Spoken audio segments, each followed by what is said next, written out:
Arne, I appreciate it's early, but how worthy a candidate is Mo Salah to win the Ballon d'Or? I should probably throw Virgil van Dijk into that, but the reason we speak about Mo is because his numbers are so high at the moment. So what do you think?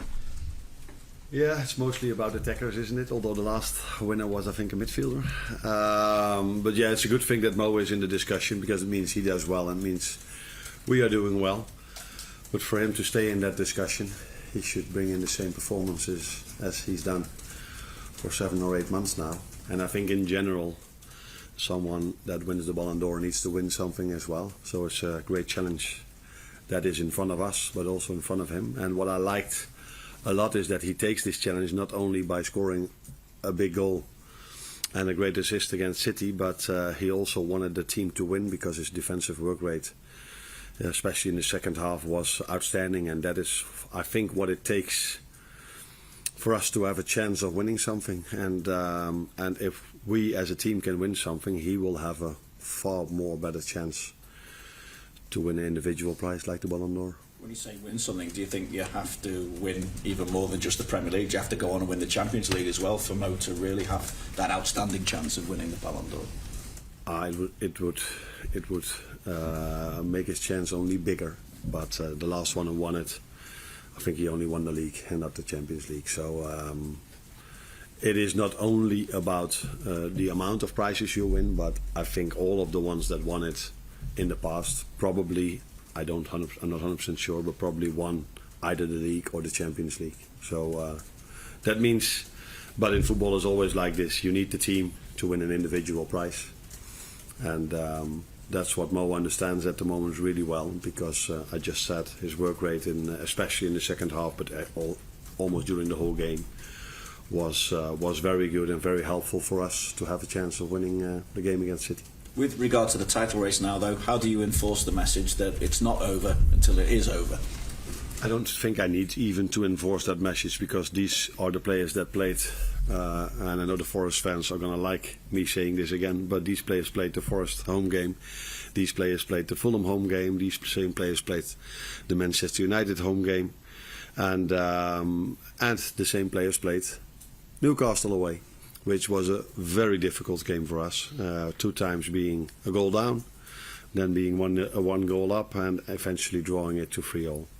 So I don't think it's necessary. We all know these players are so long in this competition, much longer than me. So they know how difficult every single game is, and if you have to play 11, it's still a long way to go. Thank you. Alexander Isak, who you're coming up against, is a striker in fine form.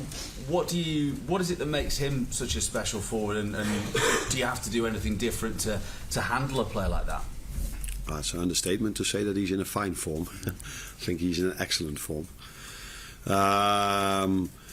Also over there, it's the team performance that will help us controlling him. So the more ball possession we have, the easier it is to control him. Although he's definitely a threat on the counter-attack as well. The good thing for us is that we've got 2 centre backs that are probably one of the best players that are able to play against him. I don't say this in perfect English, but what I mean with that is that we've got 2 very, very, very good centre backs, and that's definitely what you need if you face a striker with the quality of Alexander Isak. So, but also with him, it's not only about him. I like the style of play that Eddie Howe introduced there. They're always a team that is has a very good game plan. They are really intense. So with and without the ball, high intense tempo in the game. So that helps a number 9 as well, because the better your teammates are, the more chances you get. And he's not the only offensive threat they have. I think Gordon and the right winger as well. So they're a big threat. So yeah, it's not only about him, but he's definitely having a great season.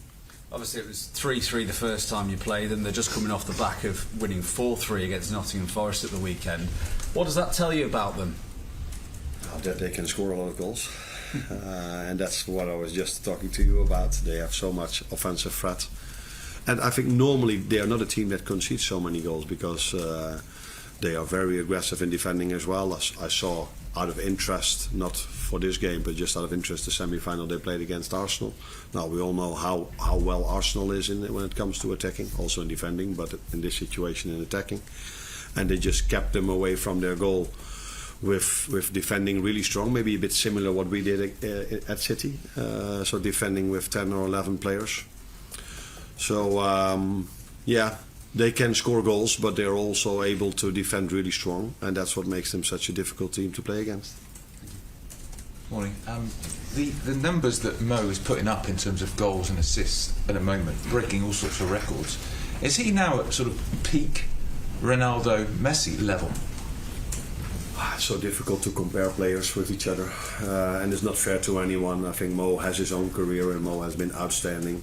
Messi and Ronaldo both didn't play the Premier League, but I don't want to bring them down because these two players are incredible, but that makes the comparison maybe even more difficult.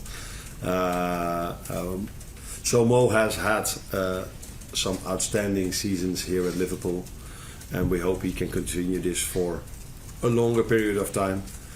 But to do that, he first has to extend his contract, of course. And you guys don't ask me about that anymore, so that's a positive. This is obviously the final Premier League game of that run of 5 and 15 days, before a few days at least off.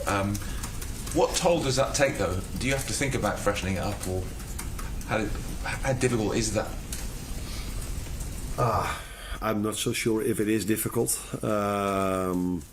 because these players are trained for this and they're used to this. So if they go to a World Cup or to the Euros, they have to play those amount of games in a short spell of time as well. So they're able to do so, but it's. I sometimes feel like if we have one gap in between and the game starts, I'm like, they're not as aggressive as they were. So they're in a certain rhythm, and they've shown this season many times already that they're able to. But it was the reason why I changed my lineup against Plymouth so drastically, because I don't think you can do this for a whole season. So you need to have once in every 4 or 5 weeks a normal week, and what I call a normal week is 2 games in a week instead of 3 games in a week. Of course, that hurt us in the FA Cup, but it also means that these players are now able to play 5 games in a row at the highest possible level. Cool. On Sunday, just going back to Mo, he spoke about the need to win a second Premier League title. All professional athletes are competitive and driven, but what is it about Mo that you've noticed that drives him? That's the best question to ask himself. What drives him the most? But what I see is a top professional, not only what you guys see on the pitch, but he comes in early, works so hard on his body. And sometimes I get to see a few Instagrams, and I think that he works even at home as well. So if I see how much work they put in over here, and then to do something extra at home, I think he found the balance for himself to get the best out of himself. That's also what comes with experience. With playing so many games at the highest level, he knows now what to do to treat his body in the best possible way, and for him to get the performances in that he does. But he's not the only one. I see everyone in this building works so hard, and I'm talking about the players now first, to get the best out of themselves. But all the staff members work incredibly hard as well. So we're going to go today, it's February now, and we again have 3 pitches over here that are perfectly ready for us to train in the best possible circumstances. So it's not only about the players that put a lot of effort in to get the best out of themselves. It's the whole building and all the people that work here to get the best out of the players as well. And on his form, you sort of asked for this, but his form, does it make it easier for the club to extend his contract, or more difficult because of how well he's doing, in your opinion? You can look at it in both ways. You can say, the better he does, the more expensive he might become. And the worst, if he would do really worse, we have second thoughts if we wanted to extend his contract. So I think for everyone it's the best that he brings in the performances he does now. Maybe only for the one that has to pay him, it's not the best. But for everyone else, it's the best. Because if you want to play at this club, you need to be at his level. Otherwise, probably you are almost useless to play at this club, because we only need players that are at the top of their game. Because this is one of the best or the best club in the world to play for. So yeah, he needs to have these performances for him to play here, and hopefully to extend here. Any more for the week? Good. Is there any more on Conor Bradley, Arne, and Lex McAllister? Looked like he has a black eye. Is he going to be all right to feature? Yeah, I think he will. He will train with us today. Conor doesn't. He's out for a few weeks, so I cannot exactly tell how many, but it's clear that he went off with a muscle injury, and that's going to take a while before he's back. Thanks, Arne. Yeah, once again.